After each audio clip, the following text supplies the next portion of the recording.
Curva paramétrica, refresquemos. Es una función. La función es igual a f de x, que vimos al principio de este curso y hasta hace poquito, son funciones de una variable. A un número real le asigna otro número real. Pero, curva paramétrica es una reencarnación del concepto de función, donde a un número real le asigno un punto en R2 o un punto en R3. ¿Está? Entonces, vamos a ver un nuevo ejemplo. Tengo y igual a x cuadrado, es una expresión, una ecuación que relaciona x con y. Si yo la grafico, lo que tengo es una parábola en R2, la gráfica de la ecuación. ¿Permitiría esa ecuación definir ahí como función de x? Sí, pero no me interesa ahora eso. Lo que me interesa es que yo, por ejemplo, puedo elegir x como parámetro y puedo calcular, utilizando esta ecuación y sustituyendo el t, generar un par de ecuaciones que para un número real t le asigna un x y un y, o sea, un punto en R2. Esto es una curva paramétrica, una función. Su imagen es un conjunto de puntos que llamamos la curva en R2, si estás en R2, o en R3, si estás en R3. Curva paramétrica. En este caso, necesariamente vamos a agregar el dominio del parámetro t, todos los reales, y tengo toda la parábola. Pero en la clase pasada vimos que podía yo restringir el dominio, y por ejemplo quedarme con algo así, t entre menos 2 y 1, y entonces me quedaba un arco de parábola, una porción de parábola. También dijimos que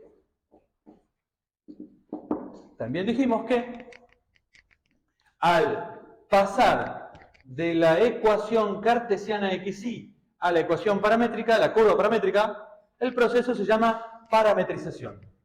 Tengo infinitas posibilidades de elegir parámetro para parametrizar la porción de parábola. Esta es una posibilidad. Podría elegir que x sea otra cosa. Por ejemplo, podría elegir que x sea menos t. Y me queda algo diferente. ¿Qué pasa si x es menos t? Me quedaba recorrida en sentido contrario. Así como está, el sentido de recorrido es el sentido del t creciente. Por lo tanto, derivando puedo reconocer que si t crece, x crece, o sea que el sentido de recorrido de esta curva paramétrica es sobre la parábola de izquierda a derecha. ¿Está? Puedo hacer cualquier otra cosa. Por ejemplo, podría hacer algo así. Vamos a repasar de nuevo. Podría hacer otra parametrización. X igual seno de t y igual seno cuadrado de t. Esta que está acá respeta que y es el cuadrado de x, ¿o no? ¿Está? Y su lugar, el lugar de la gráfica, sigue siendo el conjunto de puntos x y tales que y es el cuadrado de x. Por lo tanto, si yo grafico esto, tendré una porción de parábola.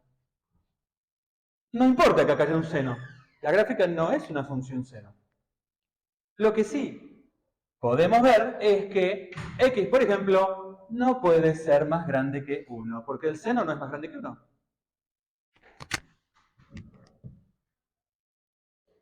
Y tampoco puede ser más chico que menos 1. Por lo tanto, no recorre toda la parábola, sino que recorre una porción más reducida de parábola que antes. ¿Ah? Entonces, pueden verificar derivando que este x hace un movimiento de vaivén manteniendo la curva paramétrica y la posición de parábola. A menos que lo restrinja, por ejemplo, puedo restringir a t entre, por ejemplo, pi sobre 2 y 3 pi sobre 2. Entonces se acabó el movimiento de vaivén. ¿Cuál es el sentido de recorrido de esta porción de parábola con esta parametrización? ¿qué tengo que hacer? ¿De derecha a izquierda? ¿Por qué? Está bien la idea, pero ¿por qué? Bueno, una manera sería evaluar, ¿no? Evalúo seno de t en pi sobre 2 y me queda 1, 1. Estoy acá. Le puedo marcar encima el valor. Acá no está el valor de t, solo gráfico x e y. Pero encima puedo marcarle que esto ocurre cuando t vale pi sobre 2. ¿Cuándo pasa por 0, 0? ¿Cuándo acá el seno vale 0? ¿Para t igual?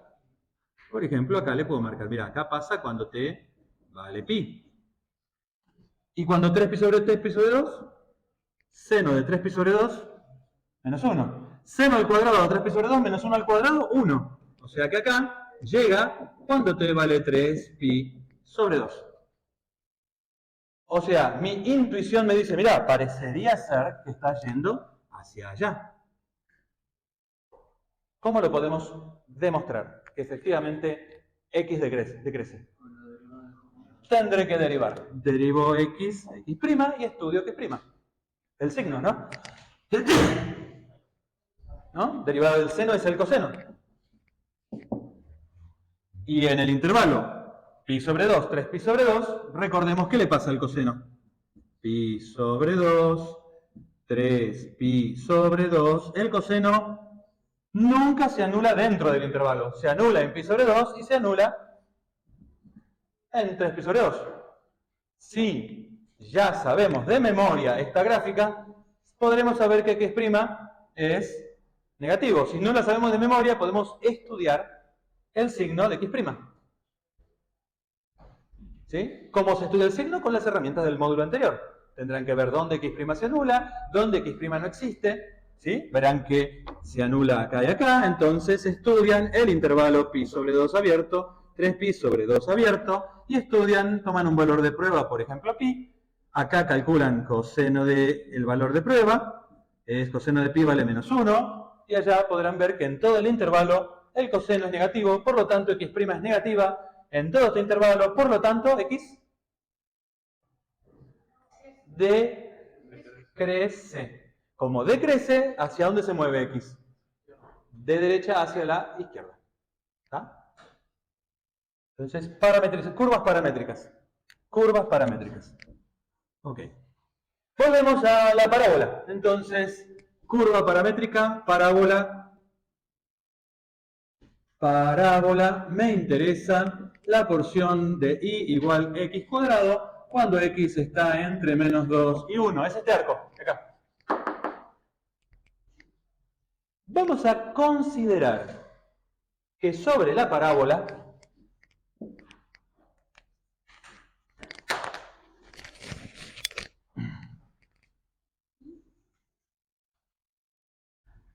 para cada punto que yo considere ahí, para cada punto que yo tenga sobre la parábola, puedo tener un vector posición OP, que llamaremos vector R posición que depende de t. Y sus componentes serán las coordenadas de p, t cuadrado, menos las coordenadas del origen. ¿Se acuerdan que dos puntos determinan?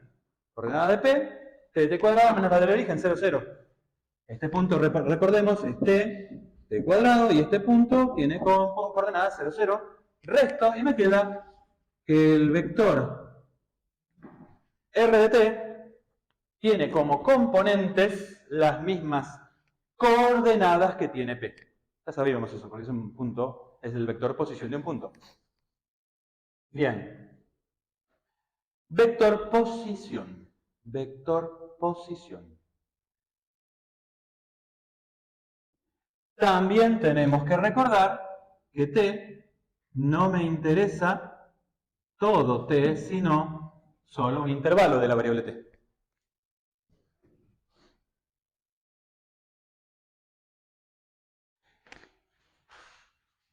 Imagínate que vos atás una banda, un elástico, lo atás al origen y ahí queda clavado, fijo. Pero la otra punta la moves a lo largo de la curva.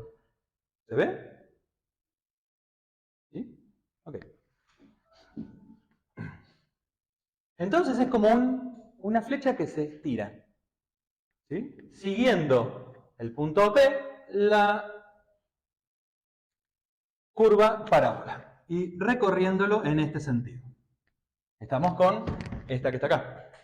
Pero escrita así. Vos me dirás, ¿y no es más o menos lo mismo? En parte sí, en parte no. Ahora lo que me voy a preguntar es, ¿qué sentido tiene esta expresión? Vamos a considerar R de menos, a ver si me mejor, R de menos 1. ¿Cuánto vale R de menos 1? Menos 1, 1. ¿Ah? Ahora te pregunto, ¿cuánto vale R de menos 1 más H?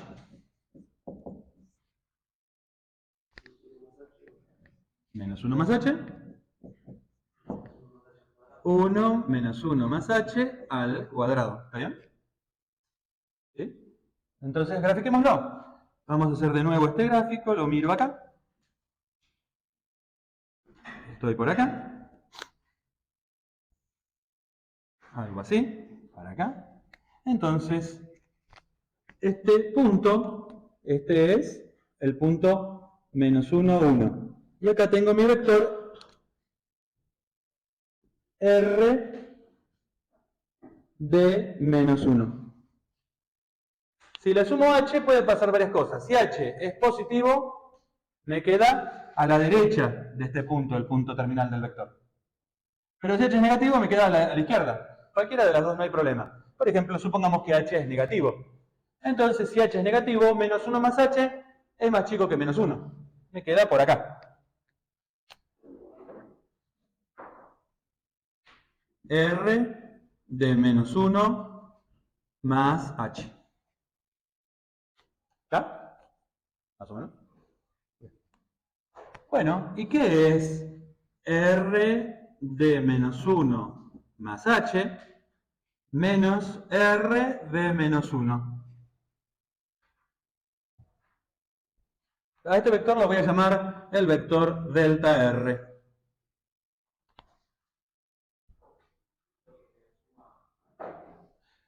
Yo podría pensarlo así, mira, despejo esto, le paso esto sumando para allá, ¿y qué me queda? R de menos 1. Si le sumo delta R, me tiene que terminar acá. Entonces vamos a ponerlo en color, por ejemplo, rojo. Es un vector que va de acá a acá. Delta R. ¿Se ve? ¿O no? ¿Tiene sentido el gráfico? Si a R de menos 1 le sumo delta R, tengo R de menos 1 más H. ¿No es cierto? Bueno, y ahora hagamos una cuenta que creo que hicimos la vez pasada también, volvamos a hacerla. ¿Qué pasaría si yo divido por H?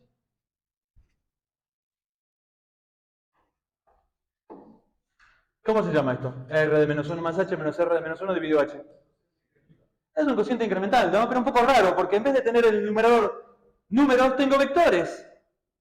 Pero ya, por lo que vimos en la clase pasada, esto no me impide, porque esto yo puedo decir es 1 dividido H por R de menos 1 más H menos R de menos 1, puedo pensar que estoy sumando el vector menos R de menos 1. ¿Ah? El opuesto, ¿se acuerdan del opuesto? Entonces, acá le ponemos un corchete y un corchete así. O sea que es un cociente incremental. ¿Lo puedo calcular? Y sí, lo puedo calcular, porque tengo la expresión de arriba. Esto es 1 dividido h por r de menos 1 más h es el vector menos 1 más h, menos 1 más h al cuadrado. ¿Y le resto qué vector? R de menos 1, que es el menos 1, o si querés le sumo el opuesto a menos 1, 1. Restar es sumar el opuesto, ¿no? ¿O no? Restar 2 es sumar menos 2. ¿O no? ¿Estamos? Bueno, sigamos por acá. Cierro corchete, me sigo por aquí. ¿Y qué pasa? ¿Cómo hago esta cuenta? ¿Cómo sumo dos vectores? ¿Se acuerdan cómo sumar dos vectores? Menos 1 más h, le sumo más 1. Hay que sumar los componentes. 1 sobre h, menos 1 más h más 1. Esta es la x. La x por acá. Acá y acá. Y ahora, menos 1 más h cuadrado. Menos 1 más h cuadrado. ¿Y qué hago? Le resto le sumo menos 1. ¿Hasta ahí estamos? ¿Sí o no? Menos 1, me queda h. Y este número lo distribuyo. 1 sobre h por h. ¿Y acá cómo me queda? Bueno, esto lo desarrollo. Menos 1 al cuadrado más 2 por menos 1 por h más h cuadrado menos 1. Cancelo esto con esto. Y me queda 2 menos 2 h más h cuadrado. ¿Sí? ¿Más o menos? ¿No? Y distribuyo 1 sobre h. Esto es producto de vector por escalar. ¿Qué me queda acá? 1 sobre h por h, 1. Y acá saco factor común h, menos 2 más h por 1 sobre h. 1 sobre h por h, cancelo y me queda menos 2 más h. Y esto es el vector. Bueno, si R fuera posición de la física y T el tiempo de la física, estoy haciendo la variación media que se llama velocidad media. Este es el vector velocidad media. Velocidad media de la cinemática. ¿Sí? ¿No? ¿Más o menos? ¿Y qué hacía yo cuando me interesaba la velocidad instantánea? ¿Qué hacía con el cociente incremental? Tomaba el límite del cociente incremental, delta R sobre H, o delta R, si querés, también lo podés llamar sobre delta T, para delta T, que es el sinónimo de H tendiendo a 0, esto es H tendiendo a 0, ¿y a qué tiende esto? 1 más 2H. Menos 1, 1. Menos 2, H tendiendo a 0, 0. Y encontré un vector. Este vector es el vector a que tiende el delta R dividido, está solo el delta R. El delta R sobre delta T, cuando el delta T, o sea H, tiende a 0. Voy a graficar acá. De nuevo, otro gráfico más. Vamos a poner de nuevo la parábola. Y el punto donde estoy parado, que es el punto de coordenadas menos 1, 1, este de acá. Este es el vector azul, vector posición, R en menos 1. Y ahora voy a graficar el vector 1, menos 2. El vector, ¿hice bien esto o me equivoqué en algo? ¿Hice bien o no hice bien? Menos 1 más h, no sé si hice bien. ¿Hice bien? 1 menos 2. Bueno, capaz que lo hice bien. Si no me equivoqué en ninguna cuenta, tengo que graficar este. Lo voy a graficar de un modo especial. La convención para graficar este vector es que este vector velocidad se grafica a partir de la punta del vector posición. Entonces, me voy a parar en la punta del vector posición aquí y voy a graficar una unidad en X y 2 unidades en Y. 1, 2. 1, 2 por acá.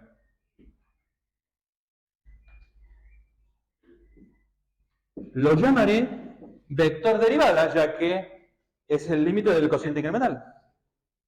Del vector derivada o vector tangente. Es un vector que apunta en la dirección tangente a la curva. Y además apunta en la dirección en que se recorre la curva.